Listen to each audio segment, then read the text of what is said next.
if you didn't give me a good choice, I'm not going to pick one of them.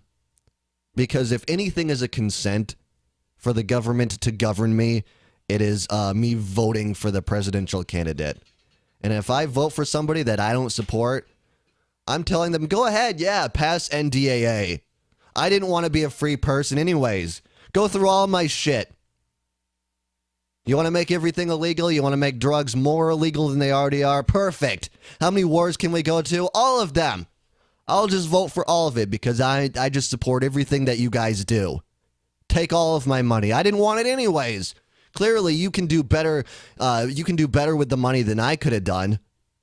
I was only going to spend it on booze and fucking pot, but you know, geez.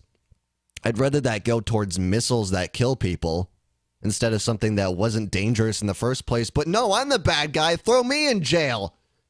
Does that make any logical sense? Listen to this story from Los Angeles. I mean, this has happened before, clearly, but it's happening again. LA medical marijuana crackdown.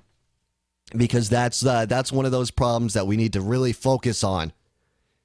You know, that unbelievable how this whole just say no thing and the war on drugs, you know, starts in the 80s and it's still in 2012. This is what we're worried about, putting non-violent people in prison.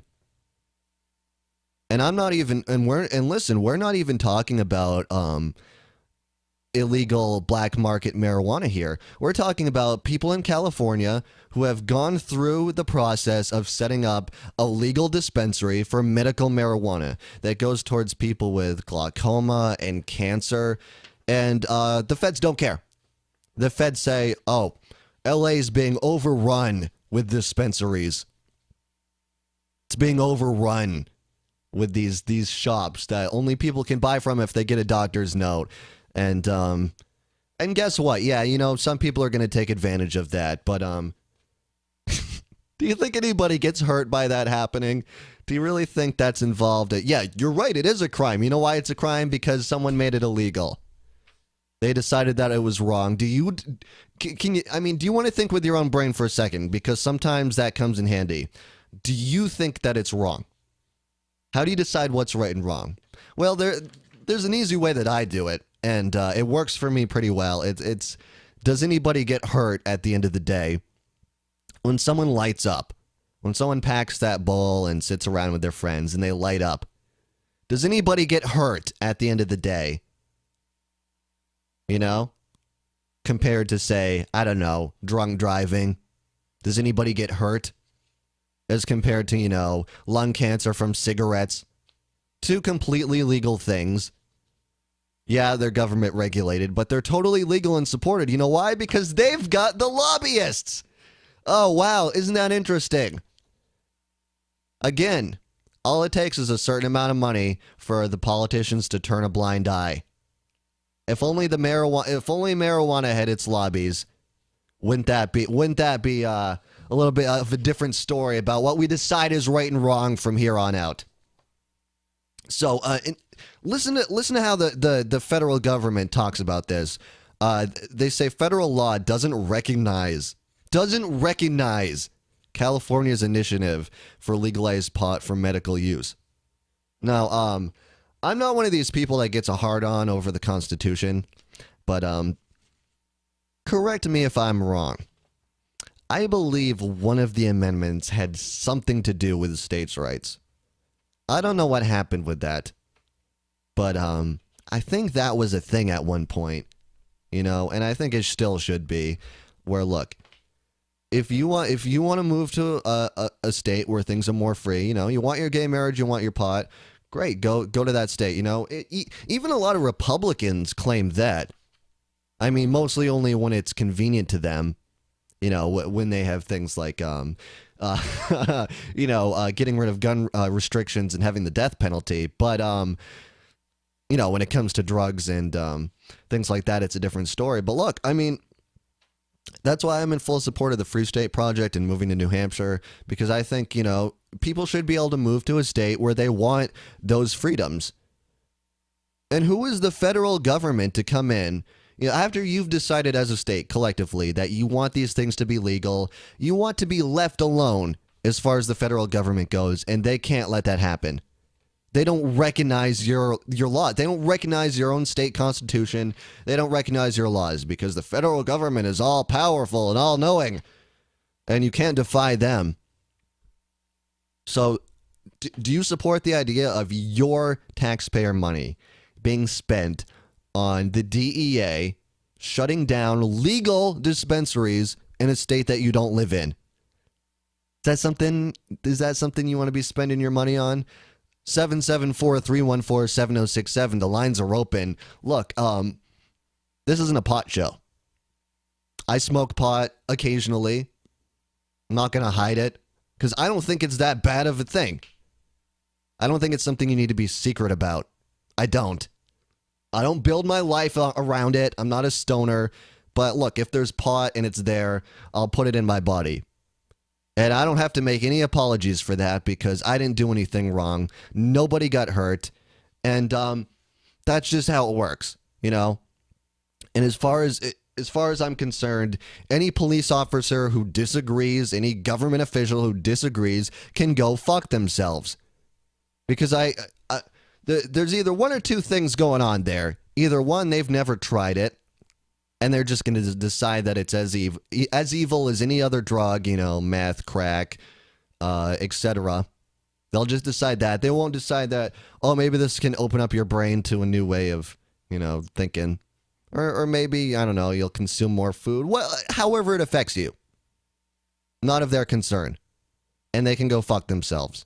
Because it's not the only other thing that I can think is that they're all corrupt and they're involved with the illegal trade and they want to be a part of whatever money the black market is kicking them for them to turn a blind eye, because again that's what it boils down to, is how can we make more money, and we keep voting for them. Even the people that don't seem to support this, they keep voting for them, and these are the people that represent us. As much as I can complain about the government, at the end of the day, isn't it really just a complaint about society? Isn't it just a complaint about all of the people? Because they're the best we got. They represent us. They're built. They're people.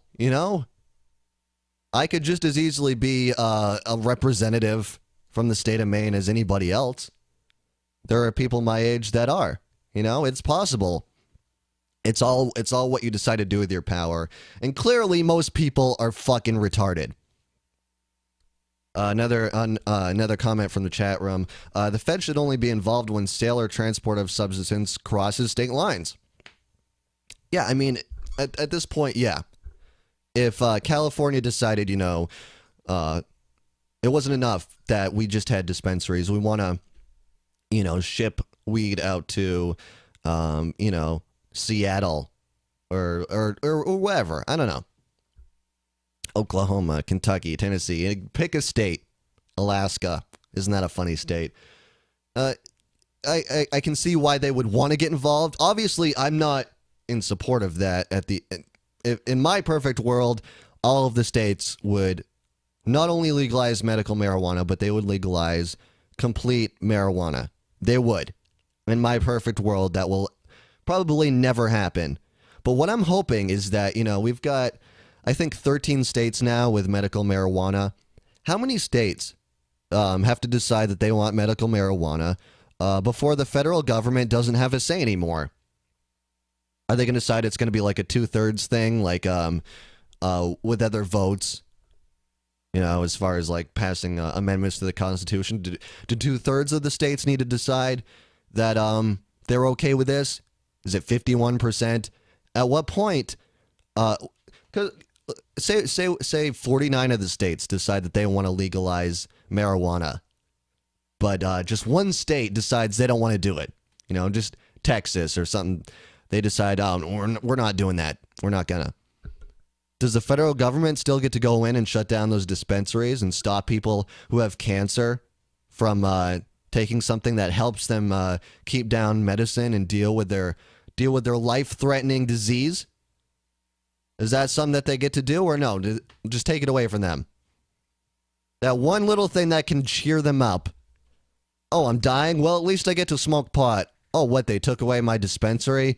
I guess not now. I guess now, as a man with cancer, I'll have to go to a back alley and find a man who's willing to sell it to me and hope I don't get shot. Is that the world you want to live in? It's getting ridiculous. It's getting ridiculous. Do you want to keep putting up with this? I mean, in the state of Maine, it's up for vote this year. If you want to keep putting up with this, go right ahead. But I'm not in support. I'm voting for legalization, and if you think I'm some kind of hooligan, great. Because I smoke pot once in a while. Guess what? Most everybody does. They don't all admit it, but most people do. And it's not a big deal. As far as I'm concerned, the sooner old people start dying, the sooner we get a little freedom in this fucking country.